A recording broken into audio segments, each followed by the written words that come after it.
Oke, baik. Saya John Vitus Simanjuntak dari kelas B. Sini saya akan menerangkan jaringan militer dan birokrat membentuk oligarki.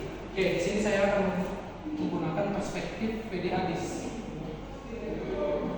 Di mana P.D. Hadis mengatakan ternyata oligarki itu lahir sebetulnya pada saat demokrasi terpimpin mengenalkan namanya konsep kekuasaan organik. Ini yang membuat saya ingin berangkat dari tahun 1950 ketika Indonesia mengalami pelapukan ekonomi.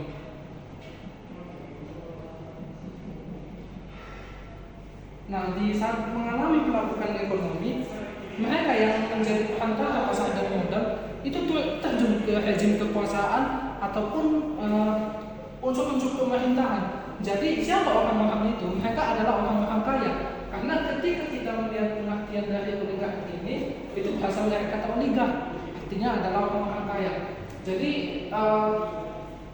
pada tahun 1960 juga warisan agrikultur kolonial mengalami krisis, sehingga ini justru menyisakan hutang dan inflasi.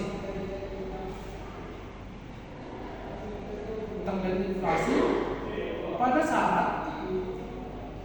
saat warisan perekonomian agrikultur ini mengalami krisis juga, sehingga ini membuat PKI dan orang-orang kaya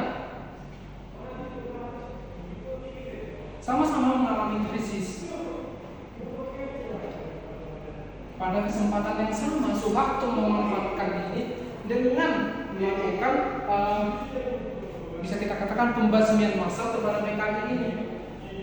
Dan ketika dia naik pun, dia bersama koni-koninya melakukan konsolidasi untuk membagi-bagi kekuasaan. Di mana ketika Soeharto naik pasca 1965, Soeharto naik, dia melakukan kontrol lewat militer, sehingga ada tiga lembaga yang dikuasai, yaitu Departemen Perhutanan, Badan Usaha Logistik atau kita sebut sebagai Bulog, dan juga kedua Bulog, dan yang ketiga yaitu Perusahaan Minyak Negara atau Pertamina. Nah, ini dilakukan Soeharto untuk melakukan patron klien tadi. Kemudian Soeharto di bidang politik melibatkan saya untuk memperkaya Golkar dengan mendirikan yayasan. Di bidang politik Soeharto mendirikan yayasan nih. Apa yayasannya? Yaitu Bank Duta. Inilah yang kemudian eksis pada masa Orde Baru. Sehingga ini juga yang akan menjadi jalan ketika militer itu menduduki posisi-posisi penting di negara. Juga pada saat yang bersamaan di tahun 1970-an, Soeharto menunjuk seseorang yang bernama Gilanjah Kartasasmita atau menteri dari perindustrian untuk memanfaatkan sekretariat negara sebagai kontrol. Nah, jadi oligarki pada masa ini, dominasi oligarki itu tentu didorong oleh dominasi ekonomi juga ataupun tekanan-tekanan ekonomi.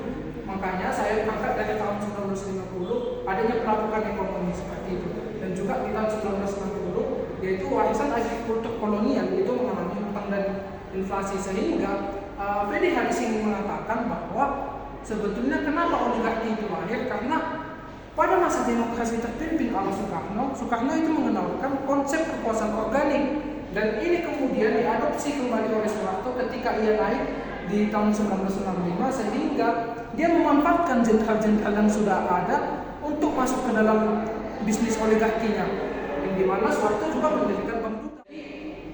Kenapa dominasi oligarki itu disebabkan karena intervensi ekonomi? Karena di saat yang bersamaan lembaga-lembaga pemerintahan ataupun partai politik yang dalam hal ini adalah Golkar itu dimanfaatkan sebagai alat untuk mempertahankan kekuasaan, sehingga inilah yang membuat kemudian oligarki ini menjadi mendominasi pada masa Orde Baru, tidak terlepas juga dengan militer.